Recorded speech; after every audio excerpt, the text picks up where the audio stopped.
What's going on, my dudes? Chenzleo11 here, and welcome back to another episode in the A to Z series, where we are going through every single champion in League of Legends and giving you a basic or beginner's guide on each of them. In today's episode, we're going to be showing you how to play LeBlanc Mid for beginners. So we're going to be going over the best LeBlanc runes, the best LeBlanc build, and of course, we're going to be going through all of LeBlanc's abilities. So if you're new to LeBlanc or the game and just want to pick her up, have a look what she can do, this video is for you, because we'll go through all the abilities. We'll go through some combos as well. She's a little bit of a combo driven champion, a little bit of a burst assassin, burst mage, so she's fun to play. And if you are very new to the game, err on the side of caution. She is pretty difficult to play. There are far easier champions that do a similar thing, but she is very fun. Normally high skill champions are fun to play, so if you want to pick her up, have a go on her. Her abilities are actually quite simple to understand. It's just that putting it all together mechanically can be a little bit challenging for very new players. But this is what this is for. It's a basic guide, beginner's guide for someone who's just starting out on LeBlanc. So first and foremost, what I like to do at the beginning of these videos is just give you a quick, very quick rundown of the abilities, just so in the laning phase you can see what I'm doing and understand what's happening. Q is like a point and click ability that fires off a mark and then it does damage. And then you can hit another ability that procs it and gives you a second burst of damage. W is your dash that when you land does the damage. You can also recast it to teleport back to where you originally dashed from. E sends off these targeted chains, skill shot chains that if it hits, it tethers. And if they stay within that circle, they are rooted. And then the ultimate is quite unique. It actually repeats the spell you used previously, right? So if you just used your W in that case, if I pushed R, it would have done another W, okay? So this is why she's a little bit difficult to play, because you've got to keep track of your last ability used. So early game, LeBlanc is actually quite strong. She's fantastic at roaming. Now, again, another thing that makes her a little bit challenging is she's actually relatively difficult to farm on, because you need to rely a little bit on your auto-attacking, which is why when we go through the runes, why you'd take the attack speed.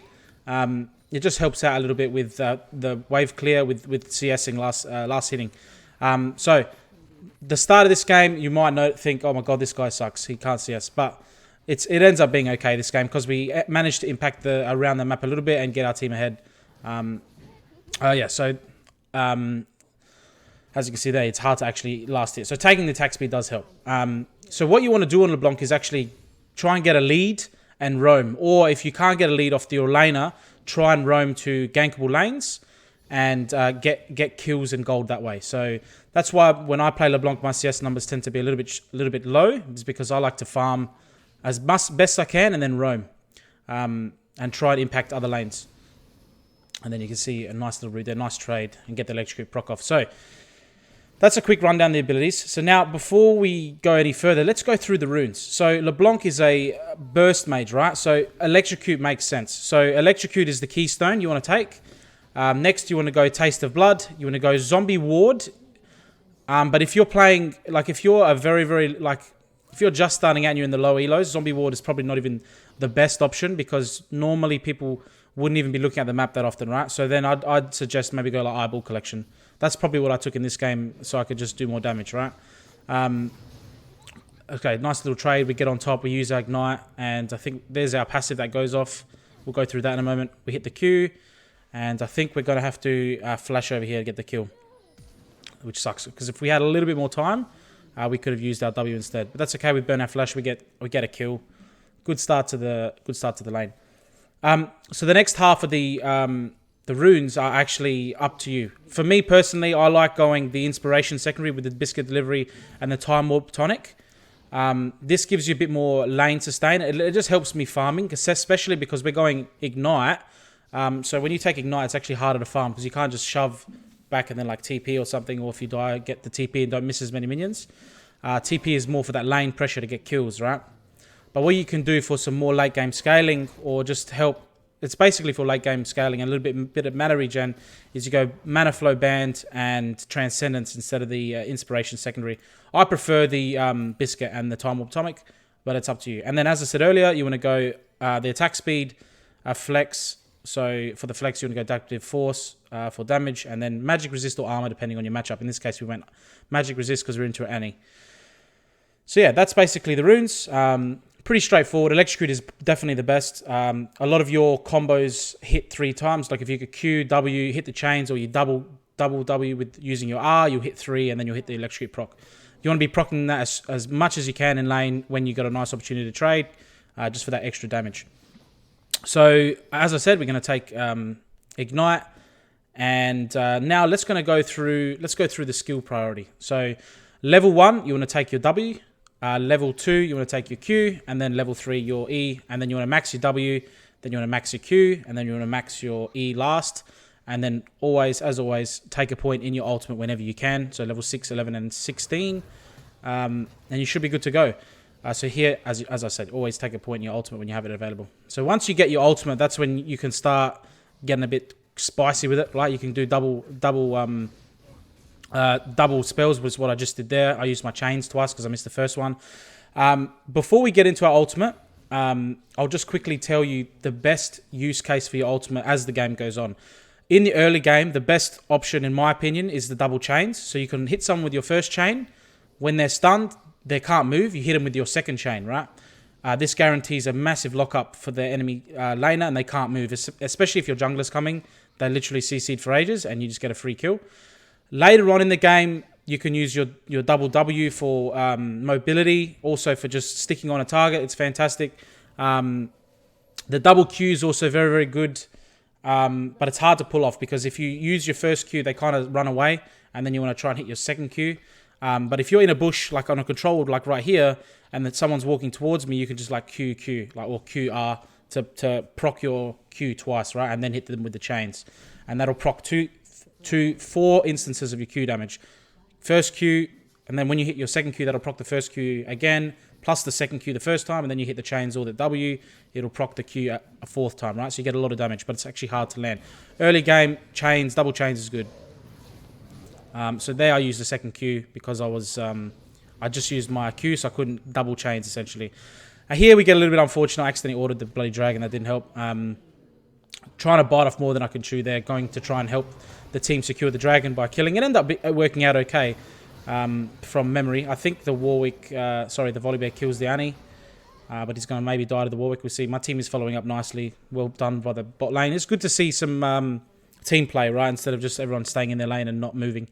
That helps out a lot because we want to push objectives. LeBlanc is better early game. She falls off a little bit. She doesn't fall off. It's just harder to pull off assassins when everyone's clumped together, right? Oh, hit the mic there. When everyone's like in their lanes and you can kind of pick people, it's easier, right? Because they're isolated.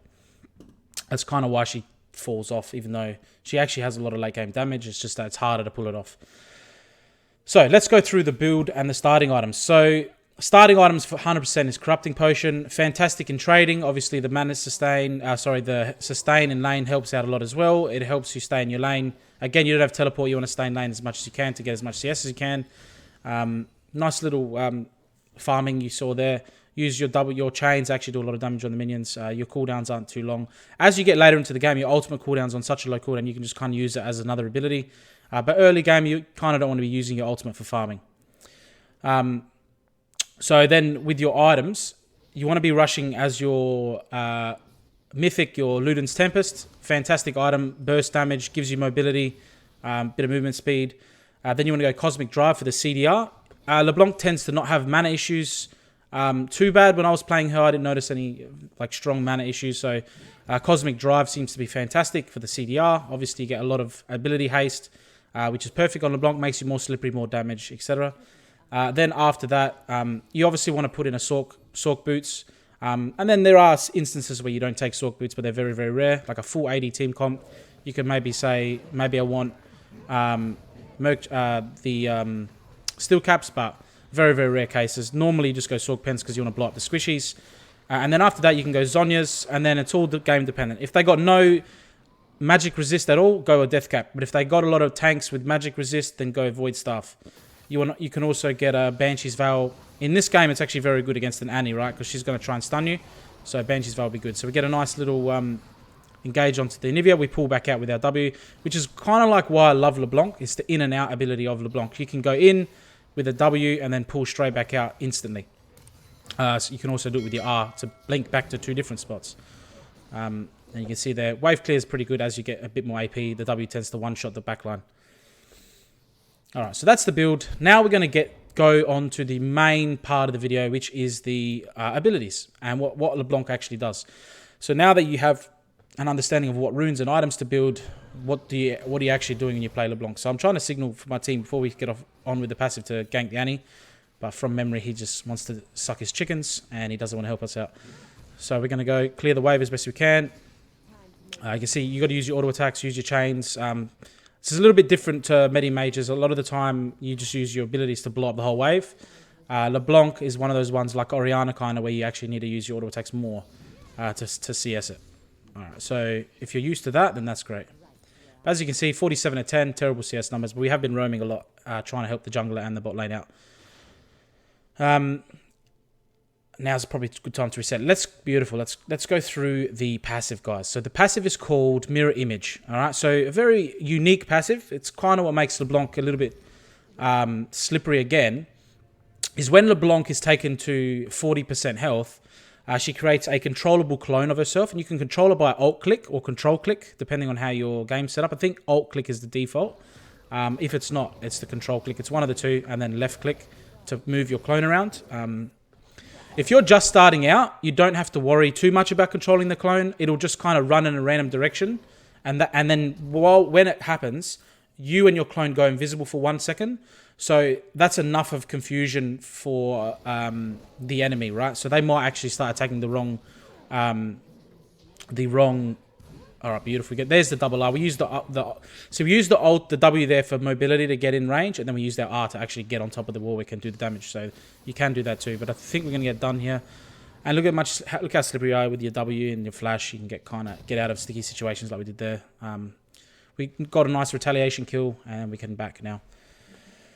So yeah, that's basically all the passive does. Is you form a clone of yourself. You both go invisible. You can control the clone. It can happen. It goes on cooldown, and then as you can see now, there's a cooldown timer on your actual passive, 36 seconds until it can happen again. And then the next time you take damage, if you're below 40% health, you'll form a clone. So here's a little bit of a tricky situation, right? Because the Annie's threatening to dive, but we don't want to miss this whole wave. The gold is actually really important, but the XP of missing the whole wave is actually really important as well. So try to get as much of it as I can. And he's doing a good job of shoving us in. She is actually quite low, so if we got a little bit of backup from the jungler, we could kill her, but obviously the Warwick's on the map, so we got to be careful of that too. We can't push out too far because he'll just jump on us. Alright, so that's the passive. Let's go on to the Q, and I mentioned what the Q does earlier, but we'll go through it in more detail. It's called Sigil of Malice. So LeBlanc fires an orb at a target, and then it deals damage when it arrives, and it's magic damage, obviously, she's a mage, and it marks them for 3.5 seconds. So this is targetable. I'll throw examples of all the abilities in the top left as always. If you follow the series, you're familiar with that. We did get the cannon, excellent. So then when the Q arrives, it just does damage, right? Targetable ability, remember these will draw minion aggro. If you didn't know that, any spell that is like you don't have to aim it, it just lands, it'll draw minion aggro. Fantastic flash over the wall from Annie, absolutely murdered me. I wasn't quick enough there. I could have easily got out with my W, but I was not fast enough. They'll have those boomer hands, unfortunately. So we die again. So 2 and 2, not the best game. As I always say with these games, the gameplay isn't super important. It's just a nice little example of what the champion's doing while we go through all the abilities and whatnot. So that's the Q, guys. The next part of the Q is LeBlanc's next damaging ability against that marked target. So that's within the 3.5 seconds. Deals the same, consumes the mark and deals the same damage again, right? So remember that. That's why you want to use your Q kind of first in the trade. So what I like to do early game is Q, W, E, right? So you Q, that hits, then you W, then that procs the second part of your Q, then you chains to lock them up. All right, so here we're just trying to defend. But they got the Rift Herald here. So we're going to have to kind of like control this, wait for our Trundle, who's actually doing very, very well this game. And he's just going to help slow the Orianna down. Then we can go now and collapse and kill her while she's nice and low. Fortunately, we miss our chains, which may spell us doomed and her getting away. Really, really important to land your chains. That's why I like that. There's the mirror image there. You can see I redirected her so to confuse her. The mirror image also does auto attacks, but the auto attacks don't actually do any damage. So just keep that in mind. So see how I autoed the minion earlier? I just didn't do any damage to the minion. All right, let's go through the W, which is the first max and my favorite ability on LeBlanc for obvious reasons. It's your dash around ability. It's called Distortion. There it is just there. And you can see the little golden LeBlanc that was left behind. If you recast it, you teleport back to the LeBlanc. Sorry, guys, it is hot in here. Summer is heating up in Australia, and I'm sweating. We're going to take that beautiful scuttle crab. So, some things to understand about the W, right? Obviously, when you dash and land, it does an AoE damage. So you can. That's why you use it to clear waves. You can use it in team fights to splash damage everywhere. Some things to keep in mind. The initial cast of the W is not a blink, okay? It's a dash, right? So you can still get hit with stuff on the dash, right? The recast is the blink, right? So you can't get hit on the way back to your original clone. So what is this important against? It's important against champions like Zoe, where they're trying to shoot they can just shoot their bubble straight at you when you're Wing at them, and they'll land it because you're not dashing, right? You're dashing, you're not blinking. Whereas a champion like Echo can just blink through that bubble, right, and not get hit. So that's something to keep in mind. Something that when you first start playing, you'll get used to. It's just to keep in mind. You're moving fast, right? You're not disappearing and reappearing on the spot. That's the recast of your W. So you can see there. See, you kind of dive in there like that. That's the difference. That's the key distinction there. So keep that in mind. We used our second proc of our R to just help clear this wave because we're going to back anyway. A little bit of a waste, but that's okay. It'll be back up in 40 seconds. We're going to back and get our Luden's Tempest. I think I remember thinking, oh, hang on, if I just get a little bit more gold, I can also get the boots. And then the Warwick ends up coming. Trundle TPs. If I immediately turned around, we may be able to kill the Warwick, but that's okay. We're going to just keep farming. Trundle can keep the dog busy while we clean up the wave. Get the cannon, excellent. Yeah, you can see the auto attacks do very, very little damage, and it's hard to see us later on in the game when you don't use your abilities. So the next ability we're going to go through is the E. And we'll, just before we go into it, let's see what happens here. I think I'll go and help out the Trundle. Didn't quite get an assist there. We're just going to have another look around, have a little sniff. We can look at the Jhin, but nothing doing. We're going to head back because we can afford our boots and our Luden's Tempest. A little bit of a slow first item, but that's okay. It wasn't the best start from us. LeBlanc tends to want a snowball, so this isn't the best example of a snowball game, but it's a pretty good game, so I thought I'd throw it up. We can go through the abilities and whatnot. All right, Trundle doing some work against the Jhin, and he's going to start diving. So once he starts diving, I can join. Remember, I can teleport back to my W. Unfortunately, we run out of minions. Didn't even get the assist, but that's okay. The team got the kill. That's all important. It's a team game. We're going to try and win the game. Let's go through Ethereal Chains. So Ethereal Chains is the E. This is the lockup. This is your former CC. It's actually very, very useful. LeBlanc flings an illusionary train in a direction that latches onto the first enemy hit. So this is champions, monsters, minions, everything, right? So you may want to make sure you actually hit the champion you're trying to lock up.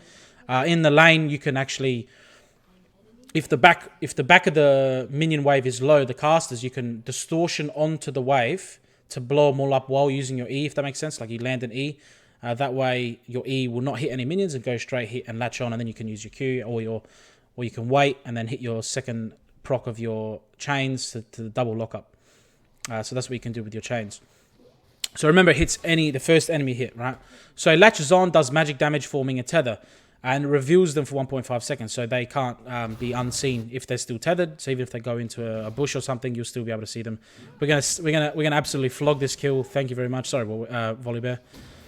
That's what we're doing. We're going to run around stealing kills. So this is how I kind of like to play LeBlanc. Normally what you should be doing is actually splitting a little bit as well. Going in the side waves, picking up as more farm. What I'm doing is just trying to follow up my team a bit. It's a nice chains there. Now the Warwick obviously has a lot of healing, so I ignite straight away to cut the healing. So you can see that healing isn't as effective, but I'm kind of waiting for my team here. Unfortunately, we get absolutely chomped by the Warwick, waiting for the Volley Bear to come. So again, I've picked a fight with the Warwick in bad situations. I probably shouldn't have done that. You want to focus your targets on the squishies, so just learn from my mistakes in this game. It would be better if I just went after the Annie or the Anivia there. We would have definitely got a kill. Anivia kind of sucks because she can turn into a scrambled egg, and then you gotta cook the egg rather. But that's pretty much the E, guys. Basically, if they stay tethered for that 1.5 seconds, that's when they are rooted for another 1.5 seconds, and they also take another proc of the damage. So that's that, guys. Very, very simple ability. Again, the abilities themselves are simple. It's just chaining them all together makes LeBlanc kind of hard. And she's an assassin, so you need to be positioned well. You need to know your targets that you're aiming for. You need to understand your role in the fights, right? You need to try and pick off the high damage threats to help your team win the game. You can't just go kill the tank, right? You'll just die. That's not what you're built to do. You're built to just blow up the Annie or the Jhin in this case, or the Nivea, right? So what you can do is just CC the tanks for your team. We end up getting the kill still, and then we go straight onto the Nivea. We clean her up, and then we can look to get the dragon straight after this. But while this is going on, nice little team fight, we can go through Mimic, which is LeBlanc's ultimate. So LeBlanc casts a mimicked version of their most recent ability, applying the same effects, dealing modified damage. So the damage actually changes as the game goes on. Late game, it actually does more damage, so keep that in mind. Early game, not necessarily more. In some cases, it's less. So the Mimic of the Sigil, which is your Q, does modified damage and double damage upon triggering the mark. So keep that in mind, does double damage. The Distortion does 100 to 450 base damage plus 75 AP. So if we look at Distortion's base damage, it does more base damage and it scales more. So that's a good example of it doing more damage. So your mimicked W or your Distortion does more damage, and then the Chains also does more damage, I believe. It also does double damage upon the root. So your ultimate spells do a lot more damage. They're fantastic. You obviously want to prioritize what makes sense in certain situations, which is kind of hard. What makes LeBlanc hard? I can't tell you what the best situation for every situation is, because it's very different, right? Sometimes you want to W and then use your ultimate's Distortion again straight on top of them because they're trying to run away, and you'll just kill them, right? Because you get the double proc of your Distortion and then they die. In the early game, the double lockup, if there's a gank coming, is fantastic. If you're hiding in a bush, the double Q is fantastic because you're going to guarantee the proc damage, right? Because they're really close to you, because they're almost face checking you. All right, let's have a look at the assassin. So this is what you really want to be doing on LeBlanc, is just absolutely blowing up the squishy, and then does he die? And then we could have used our W immediately if we did it quicker and blinked back to before the wall there, and it would look nice and clean. But we didn't in that case.